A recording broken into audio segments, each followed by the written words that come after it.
Kasi maulan noon, tapos sabi ko, vlog tayo. Halika, takbo tayo, halika tayo sa ulan. Kahit ayaw niya, pumayag siya. Yung sumasabay na talaga sa trip ko. Kasi ako yung taong mahilig din sa sa mga ganung bagay. So kahit nababasa siya, okay lang sa kanya, hindi siya nagreklamo. So ano lang, go with the flow lang, no? Talagang, Oo, and then napaka-open din niya. Mapapanood niyo yun sa interview ko sa part 2 kung saan binahagi din niya yung part ng life niya. Bago pa lang kami nagkakilala and then nag-open up siya. So, I'm happy kasi may tiwala na baga si Tata. So, ayun.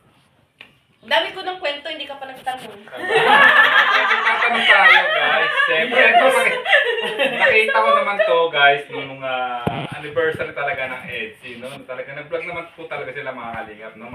Sa mga nag-aabang ng Tatalot, guys, no? Nag-vlog po talaga silang dalawa. Kaya hindi ko nga to sinundan kasi moment po ng dalawa yon, no? Nandito sila sa kabilang side ng resort. So, alam namang, di ba, guys, alam naman na sirahin ko yung moment po ng Tatalot, no? Pagkakataon na ng dalawa to na magkausap sila ng dalawa. So, ito at siyempre guys, at yun nga, nasaksihan din ni Charlotte ang anniversary ng EDSI. So, ngayon, ang may tatanong ako sa'yo, ano yung naging pakiramdam mo siyempre, no? Ganun yung naging surprise, no? Nung mga nagmamahal talaga sa EDSI, dahil grabe nakita mo naman.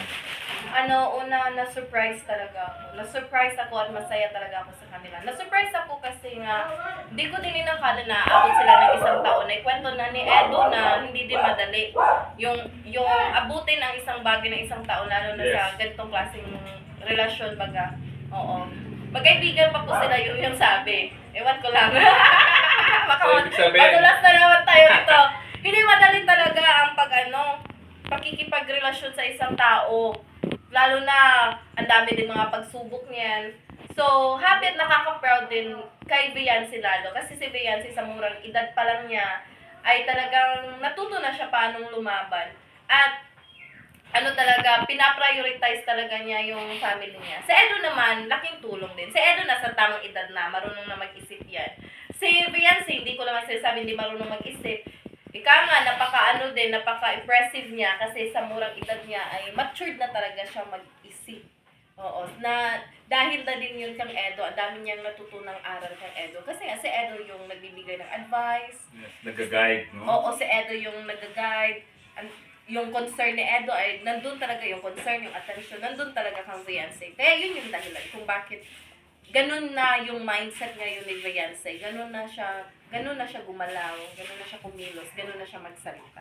So, ang laki na din ng kanyang pagbabago dahil nga sa suporta at pagmamahal ni Edo sa kanya. Wow, ayan guys, so narinig nyo mga EDSI fans at talaga naman guys at siyempre no, talagang nakita ko rin naman talaga yung pakiramdam, no? Siyempre talagang happy ang lahat no, sa lahat ng umattend doon sa event na yun na nilive premiere kagabi ni Kalinga Prab. Grabe, maraming salamat. At siyempre, so Charlotte, mukhang talagang hindi na kita masyadong papahabain ang pagtatanong sa'yo dahil mukhang mag-aantay na ata ang yung Wala pa, hindi pa dumating. Ayan, so Wala pa message.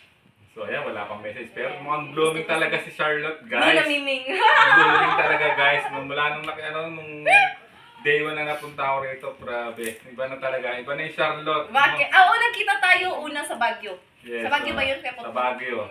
So, ngayon iba na yung aura ng isang Ah! Charlotte of Cebu. Compare doon sa unang pagkita talaga namin sa Baguio. Naku, Pero, mara-mara. last tanong.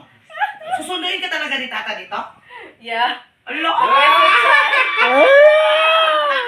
Ibig sabihin, pupunta talaga dito? Nung nag-shoot kami ng Tatalot, grabe yung tawag niya kasi hindi ko hindi ko din nasagot. Tapos sinundo din niya ako at hinatid. Wow! All. Sana all! Hindi naman, takot siya kay Kuya Balay. Nagulat ako doon na. Saan ka punta, Charlotte? Kaya nga, Sinundo ako ni Tata. What? nabigla din ako noon kasi ang sa isip ko lang, mag-i-interview ako yun kasi yung task binigay ni Kuya Bal. Kaya nagpaganda ako that time. Wow! Nung nakita ko yung phone ko, may message na pala siya. Saka Nasaan daw ako? Kuya Putput, alam mo ba yung suot niya una niyang date kay Tata? Ay, oo. Para siyang bata. Yes, ang ganda kaya siya. Bata siya bigla, Kuya Putput. Ganun talaga, no? Ipakita talaga yung kagandahan pag may chat lang. Yun lang. Hindi lang, good timing lang talaga. And then dun sa Tatalot, extra na po kami mga kalingap. Extra lang po kami, nung singit lang kami sa Rachel. So maraming salamat talaga sa nag-abang, sa kinilig kahit wala pa. Lalo na yung interview ko, umabot na ng 33,000 views. Marami pong talagang salamat sa inyong lahat. Hindi ko talaga lubos akalain na susuportahan po kami ng ilan. Ayan, guys, so maraming salamat sa Tatalot. At siyempre, good luck sa inyong date ni Tata. Ah! Ayan. Mama-vlog lang kami! Date pa tawag doon. Date yun. Date yun. Hindi naman. Kasi nga nakakalungkot. Yun nga kwentuhan namin. Malungkot daw kasi nga uuwi na ako sa Cebu. Siya naman, babalik sa Davao. Pero balik agad sa Daet. Sa akin naman, hindi ko pa alam. Hindi mo pa sure. Oo, pero sabi niya, pag kailangan na daw ng appearance sa Tatalot, tinanong niya. So sabi ko, babalik ako pag kailangan na yung appearance ko. So I'm happy kasi may nakilala na naman ako new friend. Ayan guys, so maraming Yun ang tanong mo, ang week naman. Hindi pa mahaba yan. Hindi pa yan magkaka-revenue. Ano pa? 15 minutes na. 15 minutes lang? Ay, mahinang. Okay na yan. Hindi ko pwedeng hinahabaan kasi para ma-excite. Oo, di ba? Di ba basura agad yan ngayon? Ay, upload ko. Virgin! Ha? Grabe. Ganda, no? Ganda na premier ang gabi. Galing ang gawa ni Philip. Na ano? Hindi sa edit niya, nung galing talaga mag-edit ni Philip. Magaling talaga siya. Ano? Hindi ko pa nga na-post yun eh. Gusto ko sana yung kanili kasi ang galing sa ni Philip kasi